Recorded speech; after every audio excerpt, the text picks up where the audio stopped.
बीड जिल्ह्यातील मस्साजोगचे सरपंच संतोष देशमुख आणि परभणी येथील सोमनाथ सूर्यवंशी यांच्या हत्येच्या निषेधार्थ अखंड मराठा समाज सोलापूर जिल्ह्याच्या वतीने पंढरीत झालेल्या जन आक्रोश मोर्चावेळी झालेल्या सभेत ॲडव्होकेट अविनाश धायगुंडे या धनगर समाजातील बांधवाने लक्ष्मण हाके यांच्यावर कडाडून टीका केली। खांद्यावर घोंगडी आणि हातात काठी अशा वेशात धायगुडे या आंदोलनात सहभागी झाले होते।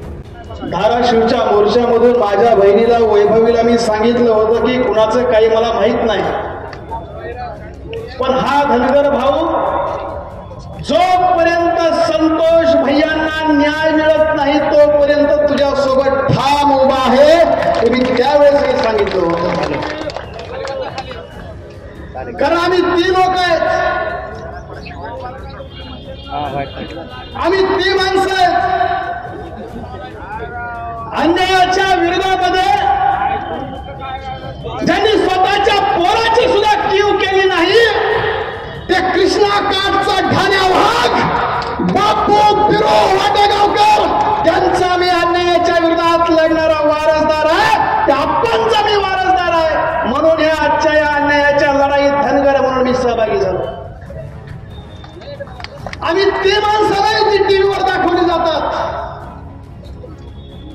आम्ही ते माणसं नाही जे आरोपींची बाजू घेणारे आहेत। आम्ही ते आप्पांचे वारस आहेत, मातोश्री अहिल्यादेवींचे वारस असणारी लोक ज्यांनी अन्यायाच्या विरोधामध्ये नेहमी आवाज उठवला। मीडियाला सुद्धा माझे हात जोडून विनंती आहे, आज तुम्ही टीव्हीवर कोणाला दाखवता? आरोपींच्या समर्थनामध्ये ज्यांनी शहर बंद पाडली, ज्यांनी जाळपोळ केली, मोर्चे केले, तुम्ही त्यांना दाखवता म्हणजे आरोपींची बाजू। मीडियाला माझे हात जोडून विनंती, दंडवत घालतो बा तुम्हाला मी, कुणाची बाजू दाखवता? ज्यांनी संतोष देशमुखांची हत्या केली, सोमनाथ सूर्यवंशीची हत्या केली, ज्ञानेश्वर महाराजची हत्या केली, माऊली सोडची हत्या केली, आज महादेव मुंडेचं प्रकरण समोर आलं, अशा मारेकरांच्या समर्थनात जर मीडिया तुम्ही दाखवत असता आणि पोलीस प्रशासनाला माझे हात जोडून विनंती, पोलीस साहेब गाव ज्या लोकांनी आरोपीच्या समर्थनात मोर्चे काढले, शहर बंद पाडली, गाड्या अडवल्या, तुम्ही त्यांना चापट सुद्धा नाही मारली। पण आमचे मनोज दादा झरंगे पाटील आंतरवलीमध्ये मागणी करायला बसले तर तुम्ही आमच्या बहिणीवर काठ्या मारल्या। हा तुमचा न्याय का? कोणता न्याय? आम्ही उपोषणाला बसलो तर आमची टाळकी तुम्ही फोडली, आमच्या माय बहिणीच्या अंगावर गोळ्या झाडल्या,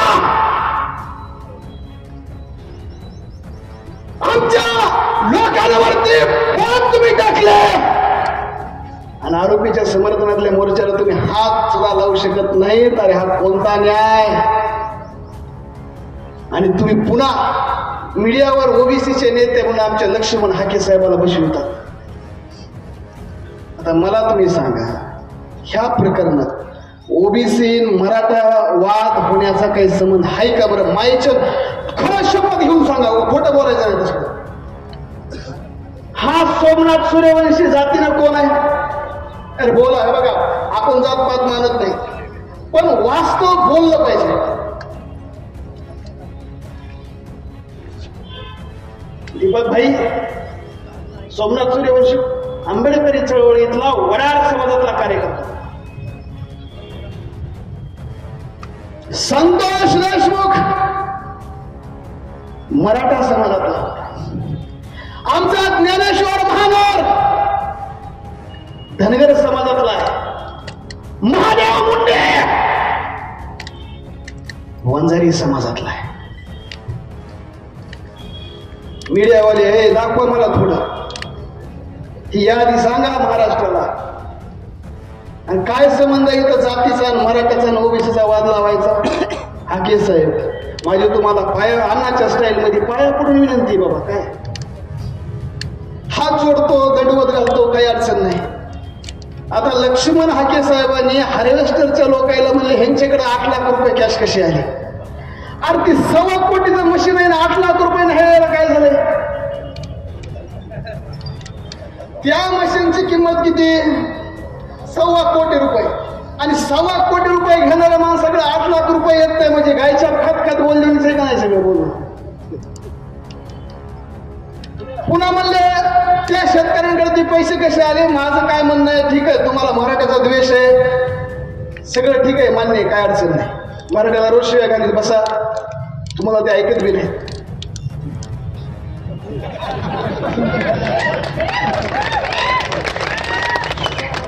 कारण बघा मी का सांगतोय, रायगडावर छत्रपती शिवाजी महाराजांचं स्मारक अहिल्यादेवी होळकरांच्या वारसदारांनी बांधलं.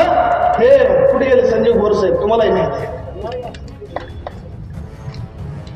ती काय म्हणले, हार्वेस्टर वाल्या शेतकऱ्यांकडं 8 लाख कसे आहे. आमचे मनोहर दादा जरांगे पाटील 4 पत्र्याचा माल, घरावर 4च पत्रे. सरकार किती भारी बघा. आरोपींकडे एवढी संपत्ती आहे, SITची चौकशी नाही. आणि मनोहर दादा जरांगे पाटलांवरती 4 पत्र्याचा माल, त्याच्यावर SIT. वारप सरकार काय धंदे. आमचे हाके साहेब, पुन्हा आमच्या हाके साहेबाला ठेवले असते. आमचे हाके साहेब काय म्हणले, शेतकऱ्यांच्याकडे 8 लाख रुपये कुठून आले. माझं काय म्हणणं आहे, 140 शेतकऱ्यांमध्ये मी माहिती घेतली, कमी जास्त होईल बरं का माहिती. एकूण 60 ते 65 शेतकरी हे ओबीसी समाजातले. आता ठीक आहे, ते मराठ्याचे पैसे देऊ नका हाके साहेब, सोडून देतील ते. या 60-65 ओबीसीच्या लोकांचे तरी पैसे तेवढे काढून द्या ना, म्हणजे त्यांचं तरी मुलं होईल. काय अडचण आहे. माझं स्पष्ट म्हणणं आहे, जर हाके साहेबांनी त्या 60-62 शेतकरी जे ओबीसी आहेत त्यांचे जर पैसे काढून दिले तर ते खरे ओबीसीचे नेते.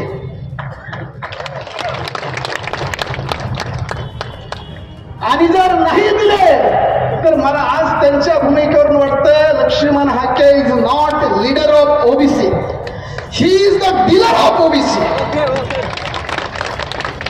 आणि आज त्यांची जी बाजू चालली आहे, हे ओबीसीचा नेते म्हणून नाही तर आरोपीचे प्रवक्ते म्हणून ते बोलत आहेत. हा महाराष्ट्र उघड्या डोळ्यानं बघतोय. आणि म्हणून माझा तुम्ही हाके बोललो की सगळे म्हणायला लागले धनगर समाजाचं आमचं काय विरोध कशामुळं. आम्ही अरे बाबा, मी बी धनगर आहे, आमच्या आदित्य दादा फतेपूरकर साहेब इथं बसले, ते बी धनगर आहेत, अहिल्यादेवीचे वारस आहेत. हा विषय जातीचा धर्माचा नाही. मगाशी वक्त्याचं ऐकत असताना मी पडले की आम्ही वंजारी समाजाच्या विरोधात नाही, धनगर समाजाच्या विरोधात नाहीत. अहो, हा विषय जातीचा धर्माचा नाही. हा विषय इथं जी मानवता संपत चाललेली आहे, ही मानवता टिकली पाहिजे, यासाठी आजचा हा मोर्चा आहे. ही मानवता टिकली पाहिजे. किती अन्याय करणार धनगराचा दाब. मी सांगतो, आमच्या बीड जिल्ह्यामध्ये माजी कृषी मंत्री साहेबांच्या पीएनं धनगरांच्या गंजी जाळल्यावर.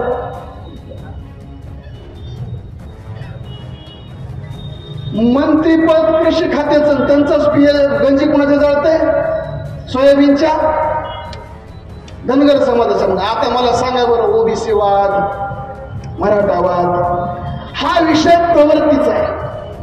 हा लढा प्रवृत्तीच्या विरोधामध्ये आहे. आणि हा